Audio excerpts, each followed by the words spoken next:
Hey guys, Retro Gaming Guy here. So today I'm stoked to dive in with you guys and check out the HP EliteDesk 800G1 Micro Tower PC. Now this is not a brand new PC. This has been around for a very long time, but they're currently selling on Amazon refurbished for a ridiculously low price of just $77.50.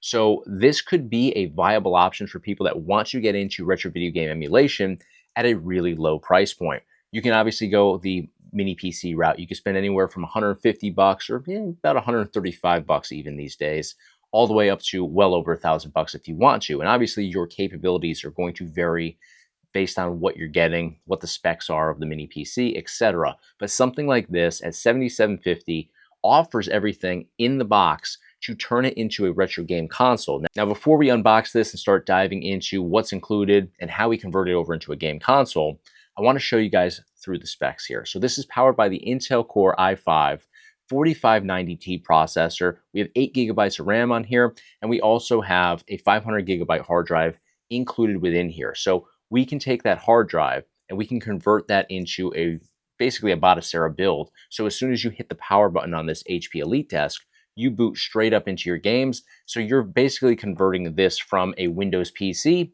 directly into a retro game console with loaded games, if that's the route you want to take. So let's unbox this. I'll show you guys what's included in here, and we'll go from there. All right, here's our box. We'll go ahead and start opening this up.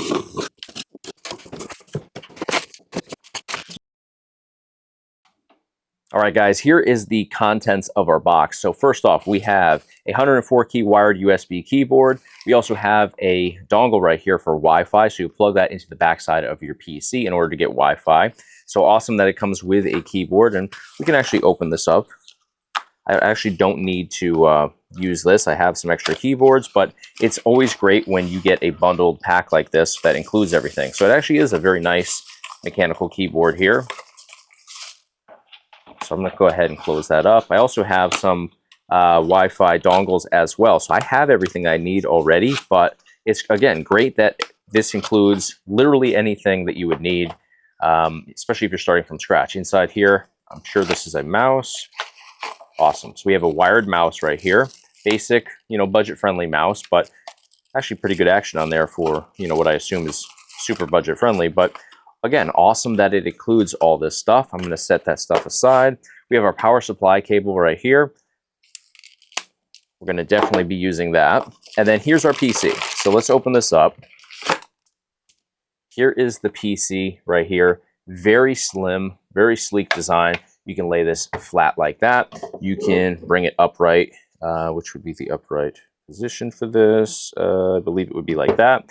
So either way that you want to display this, store this, I mean, it doesn't get much more compact than this. You can slide this, if you're already gaming on like an Xbox, slide this right next to your Xbox. Slide this next to your PS5.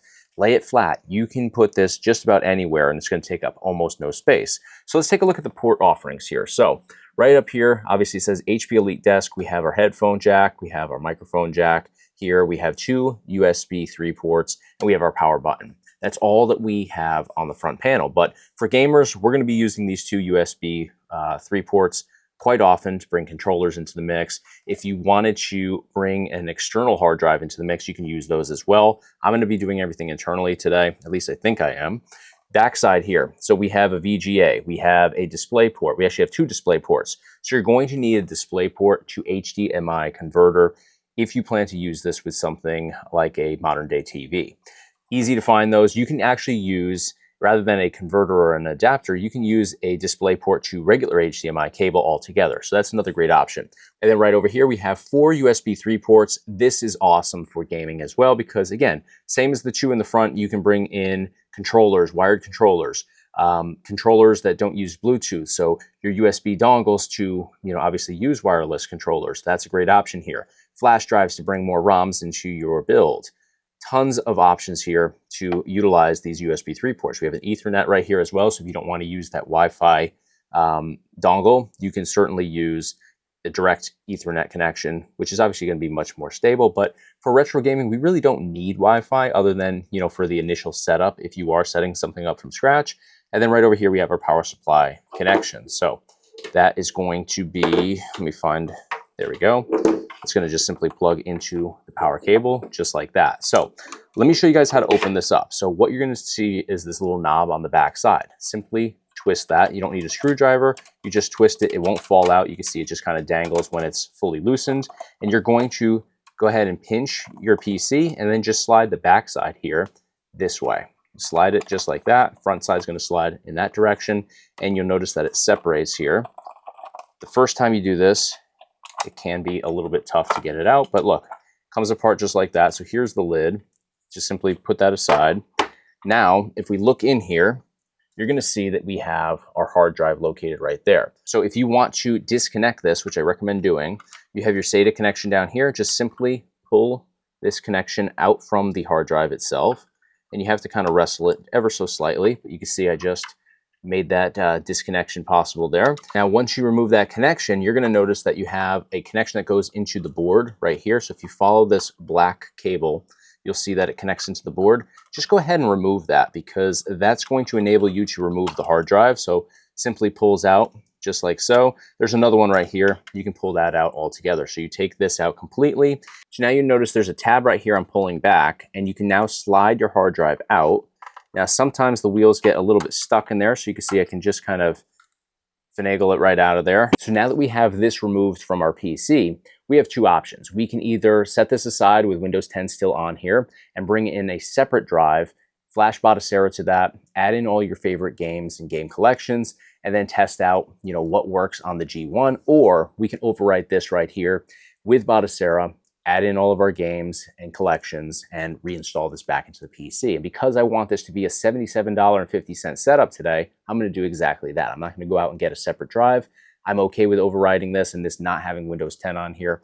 I had no intention of using Windows 10 or Windows at all with this PC, so I'm going to repurpose the included 500 gigabyte drive. I'm not going to walk you guys through this process because I've covered it in many videos in the past. I'll provide you guys with some links in the description of this video so you guys can see that process in depth. Basically, what you'll do is you'll take a SATA to USB cable, you'll plug the SATA side into this, USB side into a separate PC, and you'll just flash Batocera directly onto this. The whole process takes about 2 or 3 minutes to do, and then from there, you'll have to add in your BIOS files and all of your ROMs in order to start building up your game collections. So I'm going to do all that. I'm going to repurpose this. We'll reinstall it back into the PC, and then we'll be able to boot this up directly into Batocera and test out what games work on here. All right, guys, so I basically just copied a other drive that I had with Batocera on there already onto this. So I've already got my Batocera set up on here, as well as my games. So I'm kind of fast tracking everything today for myself, but we've got ourselves this SATA connection that we need to establish the connection to first. Now what we'll do is, I'll bring you guys back down here. So now we have our computer. We're going to simply slide those wheels into place. Now this one, obviously, you have to pull that tab back, and it can be a bit of a tight fit in these older PCs, but there we go. It seems to be in. We got to just push that one down. Perfect. Now you're going to just slide this forward. So simply slide it forward. You hear it click in place. This is engaged, and now we'll just simply make that connection right there. This one is going to tuck in there. It's a little bit hard to see, but just simply drops into place right there. Push that in. Make sure all of your connections are firmly set in place. And now we can go ahead and put this back on. So this is going to line up perfectly, just like so. We have this little tab that pops through the back here. So just make sure that's aligned. It'll click in place, and then just thumb thread the screw in the back there so it's nice and tight. All you have to do at this point is bring in your power supply connection, grab your SATA to HDMI, and plug it into your monitor or TV. We're just going to simply hit the power button on here as soon as we do that, and I'll show you guys on screen what pops up automatically. All right, so we've got our PC ready to go here. I've got everything connected to the back side of the monitor, so we're simply going to hit the power button here, and everything should start coming right through. We will also need a controller to bring into the mix, so I have this one right here. I'm going to connect that to any of the USB ports on the PC. And there we go. Batocera is starting to boot up.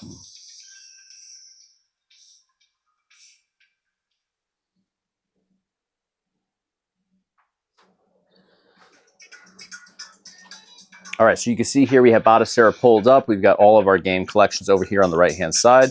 Now you may have to go through a mapping process with your controller, in which case you'd open up the main menu, you'd go in here to controller Bluetooth settings, and you would go into controller mapping, and you go through the mapping process here. Now, I skipped over that part, but I do have a video on how to do all of that. So I'll go down to the description if you need help mapping a controller in Batocera. So we're going to test out a bunch of games and game collections here to see what the G1 is capable of, because not all of these games are going to be possible on here. So we really have to test it all out and see what lines up with the capabilities. So we'll take it nice and slow. We'll start with some Super Nintendo.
All right, guys, $77.50 for this PC right here. It's insane what you can do on here. Again, I've tried out the G2 and the G3 before, which are HP EliteDesks. The G1, very good as well. We were able to get into Super Nintendo, GameCube. We were able to enjoy PS2 on here, some original Xbox. I won't say Xbox was stellar, it wasn't, but the majority of the titles that I tried out were playable. They just weren't perfect. But GameCube, I mean, I wasn't expecting GameCube to work. I wasn't expecting PS2 to be as smooth as it was. So great experience here, and I'll give you guys some additional information here. Nintendo Switch, some games work on here. I didn't show them in here because obviously I don't have to tell you guys, it's very controversial to do Switch emulation these days. Nintendo's coming down very hard on that stuff, so I didn't want to put that in the video, but I did try some games. Some games work, some games don't work. So take that into consideration as well. But $77.50, turnkey ready to go. You saw I repurposed the internal drive. I did wipe out Windows 10 on there, so this can no longer be a Windows PC the way that I handled things. But if you want to go about doing this the external route, you can do that as well. You don't have to do any of what I did here in this video. You can just hook up an external drive to this PC and play games that way. You can even go in through Windows and do that. You're going to have a great experience with this. So yeah, it's a huge deal on here. Hopefully it stays that way. Hopefully this video doesn't up the price on these, but if you're looking for a affordable way to get into retro video game emulation and you want to slowly and gradually build up a game collection or multiple game collections, like you can see here, obviously, I've done this over a long period of time on this drive. I just converted it over onto the existing drive that was found within this setup today, but it does take a long time to set up your own drives and to build collections, adding ROMs in there, but it's a rewarding process. It's going to be the process that gives you the best experience because you'll have all the games that you want. You don't have to deal with somebody else's vision for the drive. So it's a stellar option here. Definitely check it out. I'll provide you guys with a link at the top of your screen to this PC, currently $77.50 on Amazon. I'll also throw some links in the description of this video, and you'll also find those links that I mentioned throughout this video about different tutorials I've done in the past, whether it's mapping controllers on Batocera or flashing Batocera to a hard drive. All that stuff will be found in the description. If you enjoyed the content today, please give me a thumbs up on the video. Huge helps me here on YouTube as I try to further grow this channel. That's going to do it for today, though. Thank you guys so much for watching. Hit subscribe, hit like. Thank you guys so much for your time. I'll see you on the next one.